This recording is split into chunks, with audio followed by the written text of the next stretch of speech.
দিনে নাটক রাতে আটক, নাটক কম করো প্রিয়। আর সবকিছু যখন ঠিক হয় তখন নারী হয়ে যায় ট্রোলের বস্তু। এখনো যদি আমরা দেয়ালে দেয়ালে তাকাই, আমরা দেখব তারা তাদের স্বপ্নের কথা দেয়ালে লিখে গেছে। উই ওয়ান্ট জাস্টিস, কিংবা দেশটা কারো বাপের না, তুমি কে আমি কে, বিকল্প বিকল্প। আসছে ফাগুন, আমরা হব দ্বিগুণ, শোনো মহাজন আমরা অনেকজন। Change the rules, be a voice not echo. দিনে নাটক রাতে আটক, নাটক কম করো প্রিয়। হামাক ব্যাটাক মারলু কেন, এমন হাজার প্রশ্ন লক্ষ জিজ্ঞাসা। এই লড়াইটা কেবল একটা সরকার পরিবর্তনের লড়াই ছিল না মাননীয় স্পিকার।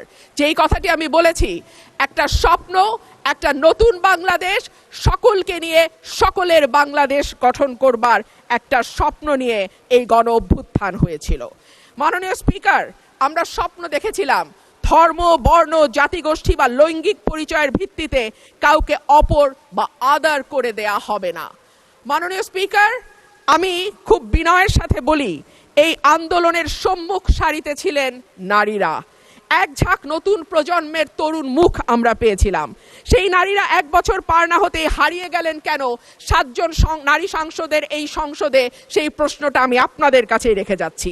মিছিলের সামনের সারিতে নারীর প্রয়োজন হয়, পুলিশের টিয়ার শেল লাঠিচার্জের সামনে নারী ঢাল হয়ে দাঁড়ায়। অস্থির সময় নারীর সাহায্য ছাড়া পার হওয়া যায় না। আর সবকিছু যখন ঠিক হয় তখন নারী হয়ে যায় ট্রোলের বস্তু। নারীর পোশাক, নারীর চেহারা, নারীর কথা, নারীর হাসি, সবকিছুই তখন হাসির খোরাকে পরিণত হয়। মাননীয় স্পিকার, আমি আপনার মাধ্যমে আজকে সংসদে আরেকটি কথা বলে যাই। 52% মানুষকে পেছনে ফেলে নতুন বাংলাদেশ রচনার কোনো চিন্তা যদি কেউ করে থাকে, সেটা কখনো সম্ভব না, কোনো দিন সম্ভব না। মাননীয় স্পিকার, রাষ্ট্রপতি ভাষণের 5 নম্বর প্যারায় বলা হয়েছে, বিবিএস এর চূড়ান্ত হিসাব অনুযায়ী জিডিপি প্রবৃদ্ধির হার 3.49%। প্রবৃদ্ধি হচ্ছে, উৎপাদন বাড়ছে, কিন্তু সেই অনুপাতে কর্মসংস্থান সৃষ্টি হচ্ছে না। বরং উৎপাদন ও সেবা খাতগুলোকে অর্থনীতির মূল চালিকা শক্তি হিসেবে ধরা হয়, সেই 2 খাতেই কর্মসংস্থান চলছে।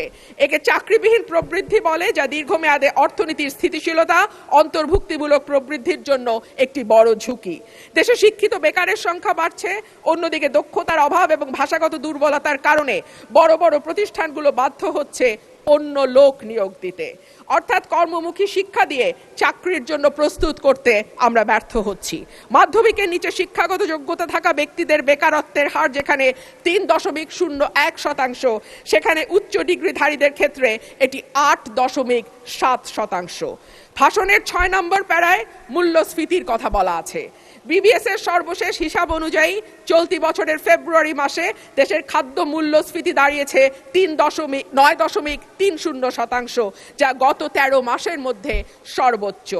উচ্চ খাদ্য মূল্যস্ফীতির কারণে বিশ্ব ব্যাংকের ঝুঁকিপূর্ণ দেশগুলোর লাল তালিকায় অলরেডি বাংলাদেশের নাম গেছে। এর সরাসরি প্রভাব পড়ে নিম্নবিত্ত এবং মধ্যবিত্ত মানুষের ওপর, যাদের মোট আয়ের 2/3 থেকে অর্ধেক পর্যন্ত খাবার কিনতেই চলে যায়। ক্রমাগত মূল্যস্ফীতি দারিদ্র্য বাড়ায়, পুষ্টিহীনতা তৈরি করে এবং আগামী প্রজন্মের মেধা বিকাশে সরাসরি প্রভাব রাখে। মাননীয় স্পিকার, প্যারা 7-এ রাষ্ট্রপতি 19 ফেব্রুয়ারি পর্যন্ত বৈদেশিক মুদ্রার যে রিজার্ভ, সেটা দাঁড়িয়েছে $34.78 বিলিয়ন বলে ঘোষণা করেছেন। এই বৈদেশিক মুদ্রা আয়ের প্রধান খাত হলো পোশাক রপ্তানি। এরপর আছে প্রায় 1 কোটি প্রবাসীর পাঠানো রেমিটেন্স, বৈদেশিক ঋণ, ফরেন ডিরেক্ট ইনভেস্টমেন্ট বা FDI, বৈদেশিক অনুদান ইত্যাদি।